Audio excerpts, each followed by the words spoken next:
And then I'd say be curious, because this is the first tool that when you use it, you can literally ask it, how do I use you better? Like, I'm trying to do this. What do I need to learn? And you can just keep on asking it questions. You could tell it how you even learn. You can ask it to quiz you, like, how do you process information better? And then it can learn that about you. And then you can pull all that information, the entire world's information is in these things. It's crazy. Right. I just did a keynote on leading AI transformation just 2 days ago. It had a phenomenal event that we were at, and had a lot of questions and comments afterwards and stuff, which was great. But one of the things I said, and like to your point, we've had the Industrial Revolution, we had Yeah. the automotive, revolution that changed, the horse into the horseless carriage. We had the computer era. You look at pictures from the 70s of a couple typists and everybody else writing things on legal pads. We've had all this. Then we had the mobile era change.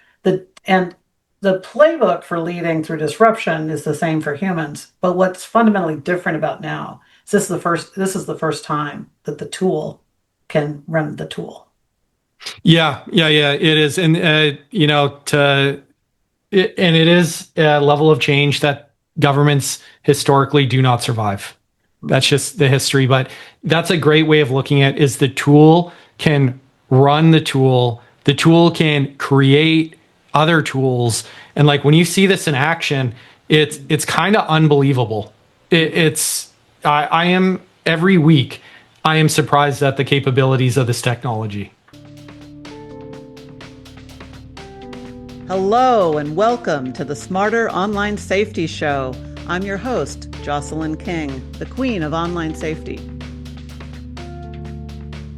Let's talk about AI. Let's switch to that. Can't talk about online safety and cybersecurity and cybercrime without AI being there. And you can't talk about AI without risk and governance and cyber. I always see it as a infinity loop on its side, a figure eight. So let's talk about AI and what you see coming, and one thing I really like about you, Andrew, is that I'm in Silicon Valley, so I hear all the utopian and dystopian. Yeah. And sometimes there's people who have utopian views in public and dystopian in private, and sometimes it's the other way around. There's also a middle ground. Like, it may really not be the end of humanity. It's definitely going to be the end of the world as we know it, but it's not going to. It may or may not be the end of humanity. It may or may not, be the end of different things. It will definitely change everything. So it's changing, and you're positive about it. I am. So let's talk about that. Share that with people, because there's so many people hearing how it's the end of the world. What can you tell them so they can sleep at night? So if we look back in history, we've made collectively bad decisions, but at the end of the day, we've gone through it, and our world has continually got better. We have made massive, massive mistakes, right? But this time in our history, what I would say is very unique about today is we have a transgenerational memory that is really good. We have the internet. And now we have these LLMs that are way, way better at getting information. So we can look back at history and we can say, what are the mistakes that we made, right? What are we going through right now? And can we get the right historical analogy for today?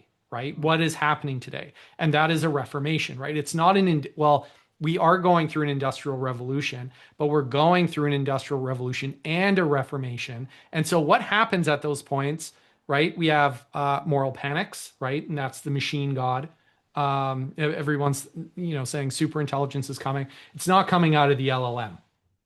Right. So, and just real quick. So there's AGI, which is, I think we kind of have that. And then there's ASI, which is artificial super intelligence. That's kind of the nirvana pipe dream state. Maybe we'll be there in 10 years, but maybe it'll take 100.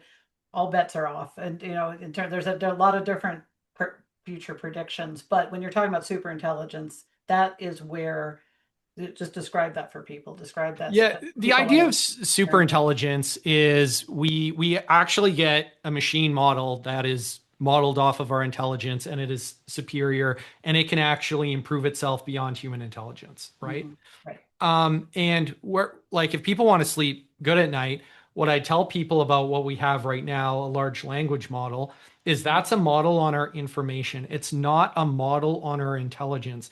We've taken all our information and basically made a machine that we could build this thing by metal, with like build it mechanically. And if I sat there and I hand cranked this machine and gave you the same results as ChatGPT and Claude, at what point would you say that machine is intelligent? That's a good Right? question. I don't think anybody would.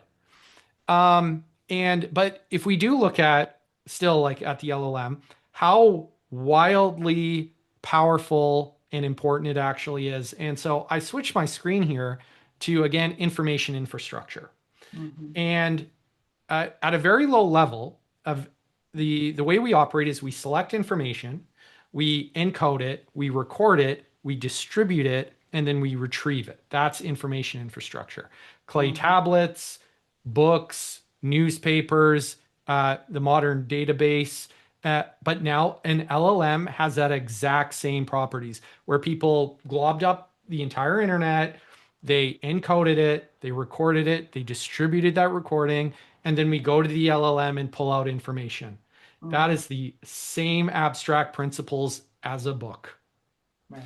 And I don't want to diminish that, because when we get a technical revolution in information infrastructure, it is so wildly destabilizing. It's like changing the water of your fish tank, and the fish, they obviously do not like that. It's that same thing. It's so low level and so important to us. We get a lot collectively, we get really scared when that changes. Right. No, that's very true. So the agent is the LLM is basically, you're just going to do this retrieve process. The agent is the first time we've had a computer program that can operate in this domain completely like a human would. AI agent selects information, transforms it like a human, and then writes it out.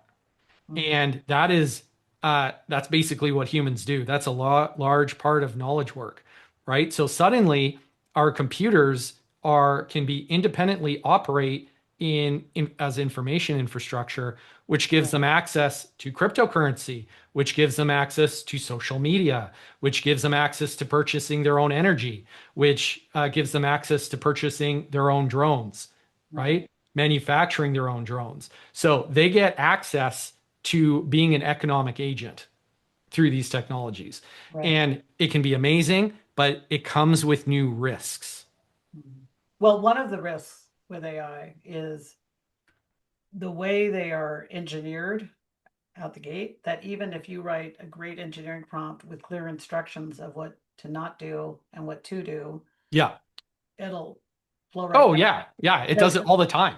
Well, you brought up Star Trek, so I'll just go back to it. The prime directive of AI is to complete the task given it, even if it breaks the rules to do it. It's very much like a teenager who's going to get what they want to get regardless.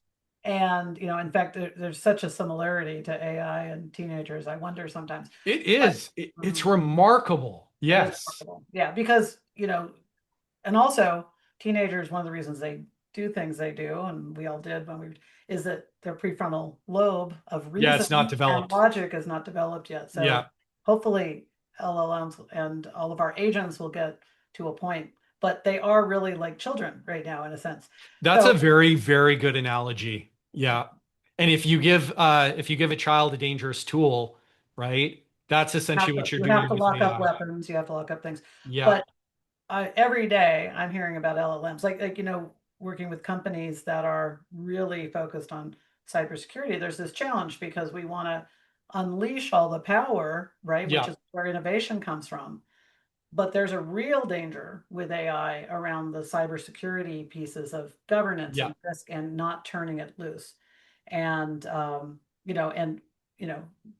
help you if you give it access to your credit card and tell it do not spend more than $200 doing the thing. 100%. It'll mortgage your home and max you out. 100, yes, absolutely. And I remember the first time I encountered this kind of behavior is I just asked the agent to actually do something.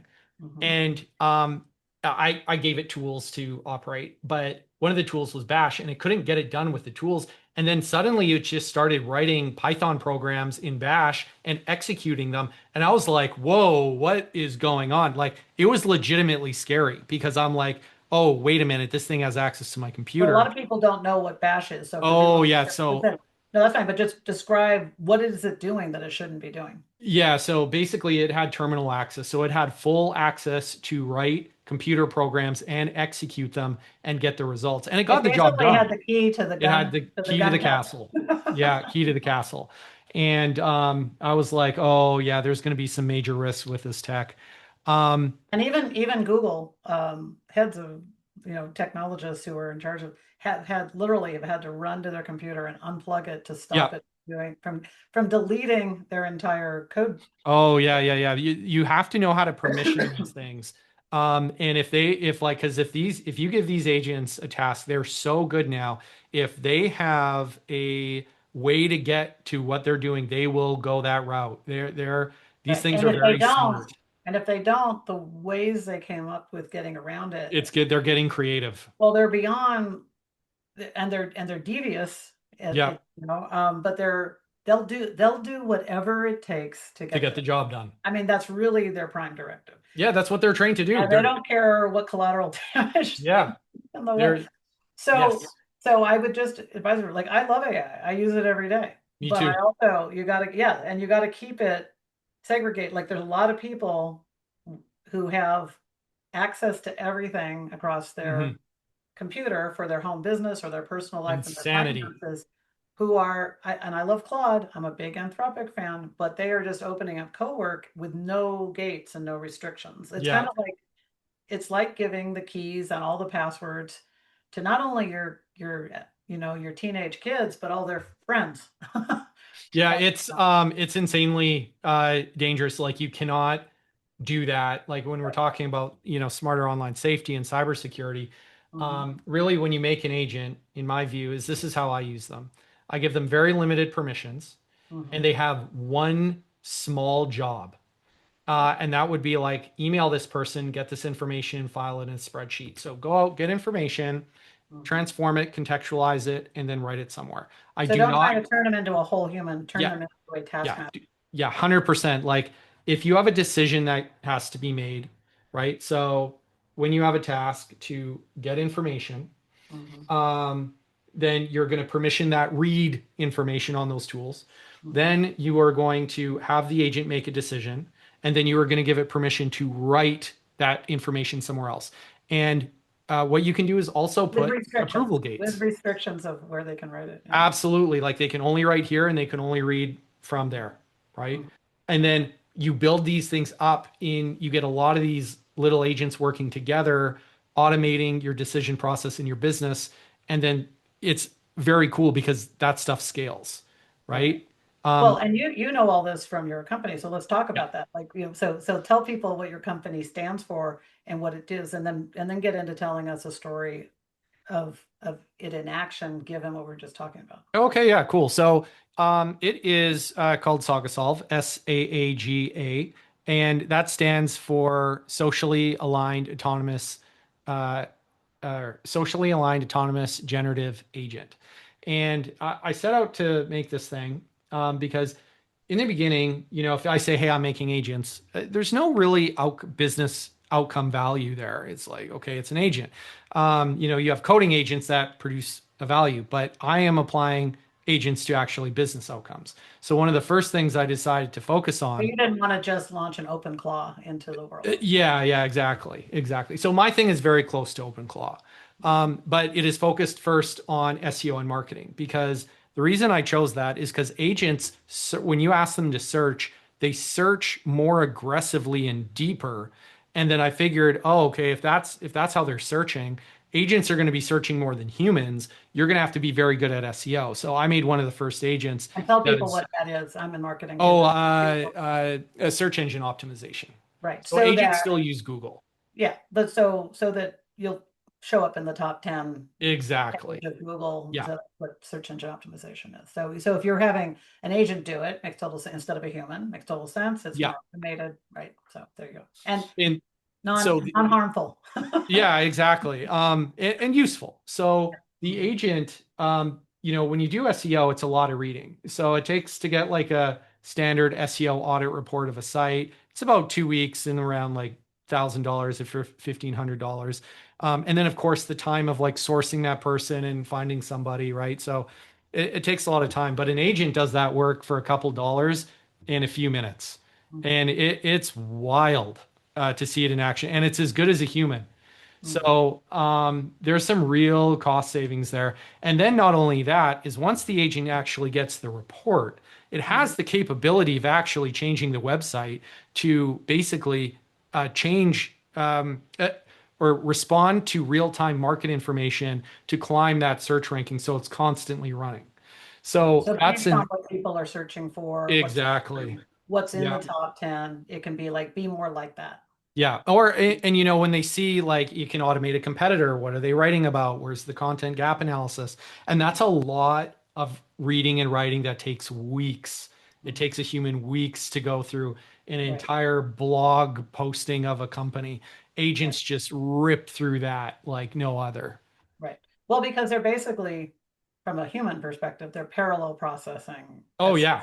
Versus humans, even if you put 10 people on it, you can only do. And then they have to you've got multiple coordinate. steps. Yeah. And we do it at human speed. Right. Yeah, that's right. Which in And an so, AI world is like geologic time. oh, exactly. And so we're seeing some, that was only one task, right? That's not like keyword research. That's not backlink prospecting, competitor gap analysis, right? You can do all that stuff in parallel, and then it's like 6 weeks in a few minutes. So the reason knowledge you did it workers from a social protections perspective was to not have things just run rampant the way. So by limiting the scope, you're helping build in protections, which I think is a really great message for everybody. That's why it's structured that way, right? Because you before you have the agent like update your site, you want to first of all check. You don't want an agent doing that because that's going to introduce catastrophic risk into your business. But you want to put a checkpoint where it's like, okay, time to review this information. Make sure the agent shows you the information that it's reading, right? That it actually sourced. And then you're in a better spot. Well, and to bring that home, when we were talking about some of the things where AIs run rampant, it's because they've got one agent doing everything. And when it's kind of like when you put it in a fire line, like, okay, this agent's going to do the research and stuff, but it has no agency and autonomy to do anything with it. You have another agent for that, but you have to initiate the agent, which means you have to build these things and polish them. It's real work. You're going to be reviewing what the first agent did and then activating the second agent. Now it does build more time into it because you've got to bring yourself in, but frankly, that's what most people want, especially until we really know what AI is going to do, until we can predict what's going to happen to a certain degree, or at least be able to. We're going back to the word we used at the beginning of this episode, which is trust. Until we can trust an agent to not go completely rogue and do things that are catastrophic to our business or our personal finances, or putting in public things that should remain private or confidential or privileged. Until we know that, the way we have to do that is basically quarantining things into agents that that's function that great strategy. Yeah. And so there's a couple things that you can do that's state of the art. We do in our software.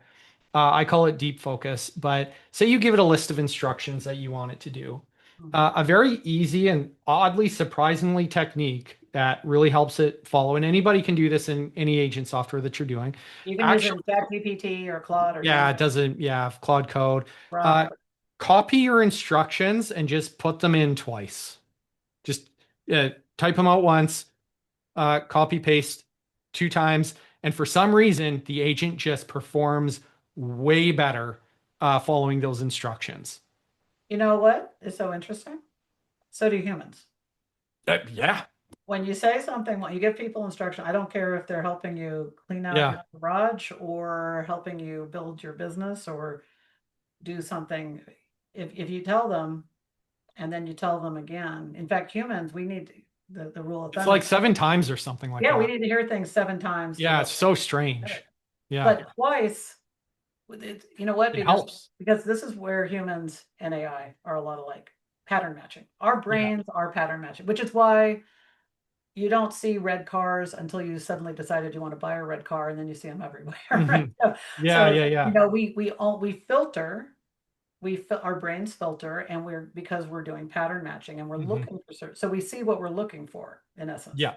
And so when you tell a human something twice, we're going to get it more the second time because we're hearing a repetition, a repeated. It is remarkable how an AI has that same thing. It's genuinely remarkable.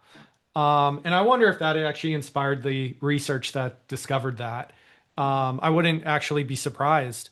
Another thing that anybody can do is when the agent goes and fetches information, if you want to reduce hallucinations, you can literally say, like you go to you can make like a sub agent usually, or have a specialized tool, but you say construct questions about this information. And then the agent will create questions. And then you send those questions back to that agent that pulled that data. And then it answers them. And then that really reduces hallucinations by 98%. Well, that's state of the art. Because one of the ways, and this isn't the technological official term for it, but I characterize hallucinations as filling in the gaps the human has left open. If you tell it enough for it to know 40% of what it should do, and because we're just bad at we're bad at, you know, I worked with leadership teams for 20 years and teaching them and coaching them and stuff, and as leaders, we can leave out a critical piece of information without realizing it, right? We do the same, and so we do the same thing when we type in something we want. We don't give AI enough context, and so I think hallucinations are they're just filling in the other 60% for us because they don't know. So by telling it you want it to come back with questions, it gets to identify, I don't know the 60% of things, and have a task to do. It wants to complete its task, like we said. So yeah, I call it context hardening. You have something like context poisoning, where if you have a bunch of different subjects in there, you're going to get nonsense like hallucinated answers. But it's if you put more, it's like focusing the LLM and shaping that probability space, you're most likely to get better answers. No, I love that. I love that. So we've just solved hallucination for everybody thanks to your answer. The state of the art research is it's a 98% reduction. It's very, very helpful. Wow.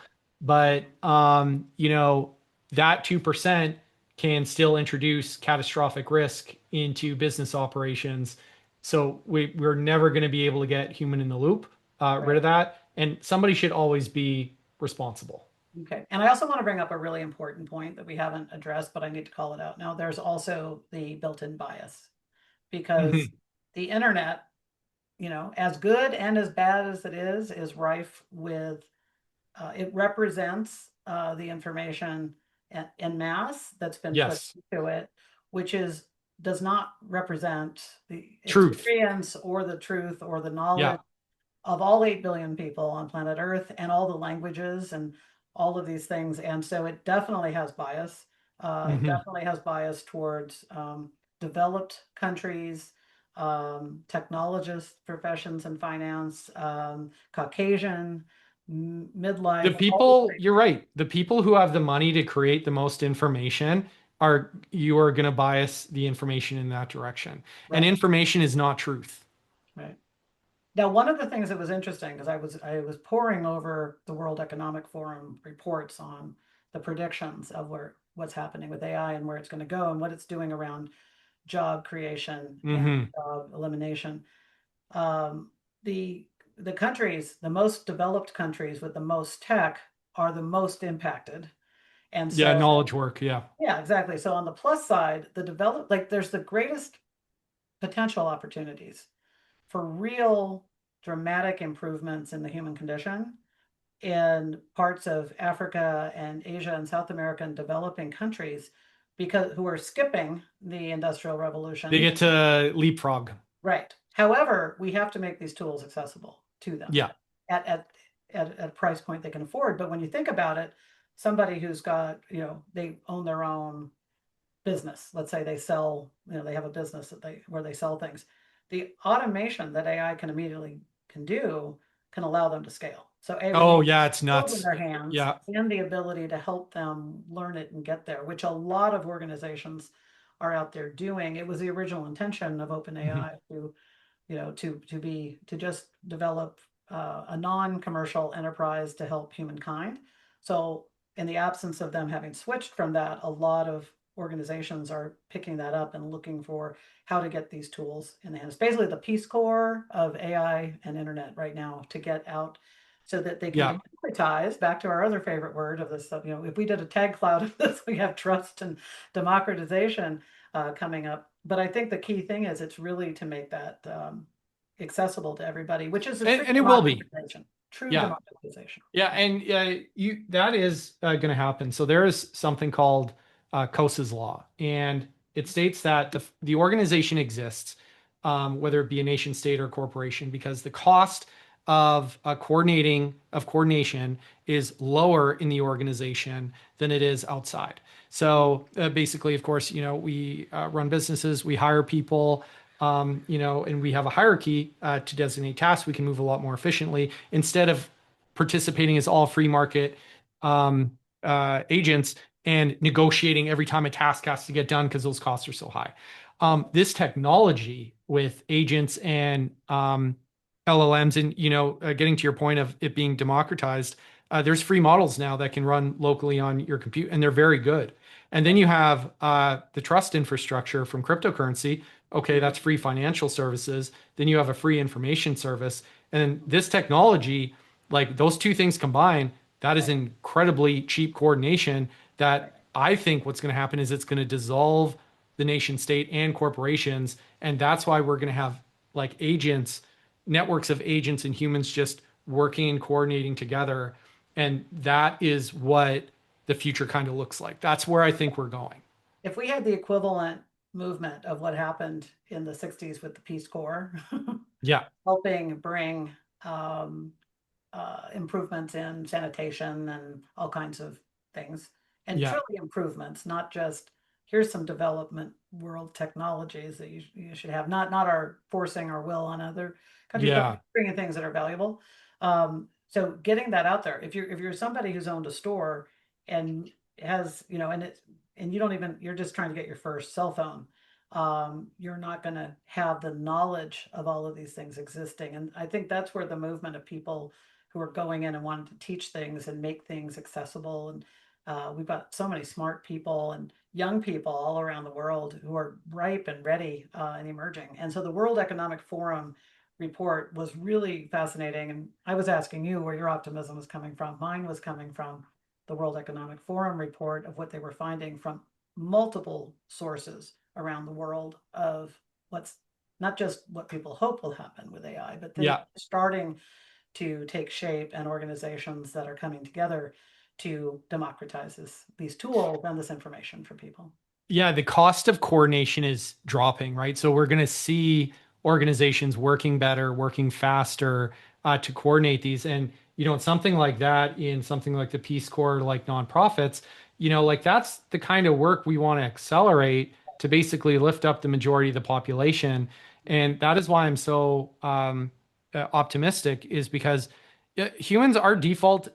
Like I really feel that the default human behavior is to reduce another's suffering. That's just who we are. We're cooperative. That's just what we've done for the last 200,000 years. It's the default. And then suddenly the technology to like accelerate that hits zero, like the cost of it hits zero. And we're going to be able to do what we have always done and what we do best. So that's essentially why I'm optimistic. I love that. So bringing all this home, let's talk about what are the top 3 things that you want people to know about AI from your perspective that they may not be seeing the same way you see it? It is going to be a very hard thing to wrap people's heads around of how fast things are about to start going. It's going to go really quick. The important thing is we can learn and we can adapt. These are, if you get these core mechanics of like what an AI agent is, and you just understand the framework of, okay, it's going to get information, it's going to transform, make a decision, and it's going to write information somewhere, you're good. That's it.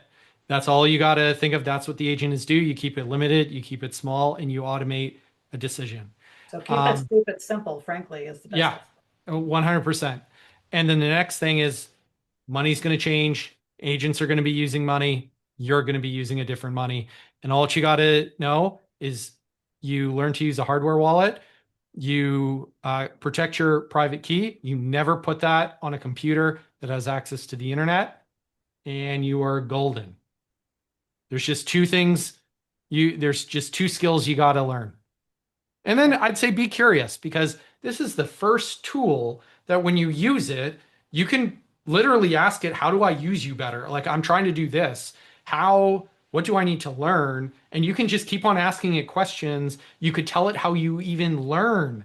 You can ask it to quiz you, like, how do you process information better? And then it can learn that about you. And then you can pull all that information, the entire world's information is in these things. It's crazy. Right. I just did a keynote on leading AI transformation just 2 days ago. It had a phenomenal event that we were at, and had a lot of questions and comments afterwards and stuff, which was great. But one of the things I said, and like to your point, we've had the Industrial Revolution, we had the automotive, revolution that changed, the horse into the horseless carriage. We had the computer era. You look at pictures from the 70s of a couple typists and everybody else writing things on legal pads. We've had all this. Then we had the mobile era change. And the playbook for leading through disruption is the same for humans. But what's fundamentally different about now is this is the first time that the tool can run the tool. Yeah, it is. And it is a level of change that governments historically do not survive. That's just the history. But that's a great way of looking at it, is the tool can run the tool. The tool can create other tools. And like when you see this in action, it's kind of unbelievable. I am every week, I am surprised at the capabilities of this technology. Amazing. Wow, Andrew. So Andrew Melnychuk-Oseen, how can people reach you, follow you? So I'm on LinkedIn at AMOVFX, and https:// SAAGA solve SOLVE.com. And yeah, if you want to learn about agents that make agents, that's what I have. I have one of the first hyper agents. That's so awesome. So Andrew, what's the real takeaways that people need to have from your viewpoint about AI? So AI agents, they're new information infrastructure. It's a very low level disruption. And this technology, for the first time, has access to that capability that humans used to have of selecting, recording, distributing, and retrieving information. That used to be strictly in the human domain. An AI agent can do that. So this is going to be like a new skill. It's going to be like a new literacy to learn, just like when books were invented. Everybody had to learn how to read and write. There's going to be a new skill of how to work with agents. It's just a new way of working with information. And when you're applying agents, all you got to remember is it's a computer program that makes a decision. It chooses what information to get, how to transform it, and where to write. And then that's an agent. And you keep it, when you make one, just have it handle one decision. Great advice. And also you said something really great about giving it the command twice to prevent. Oh yeah, the techniques. So that's context hardening techniques. If you want it to follow instructions better, write your instructions out and just copy it twice and send it to the agent. If it's working with data and you want it to verify it, have the agent ask itself questions about that data, and then answer it. And then that helps focus the agent. Love So it. that's called chain of verification. Great advice. Thank you so much. Awesome. Thank you so much for joining us. Thank you. Yeah, this was a great talk. This was absolutely amazing. I really enjoyed this, Jocelyn. That's awesome. So great having you on. Thank you so much. Thank All you. right, everybody. You've learned some incredible information here from Andrew, from our conversation, and things that you've solved and probably sparked some more questions for you to continue to answer. So just keep all of this and just know that whatever you're doing, just you want to stay safe out there. So until next time, please stay safe out there.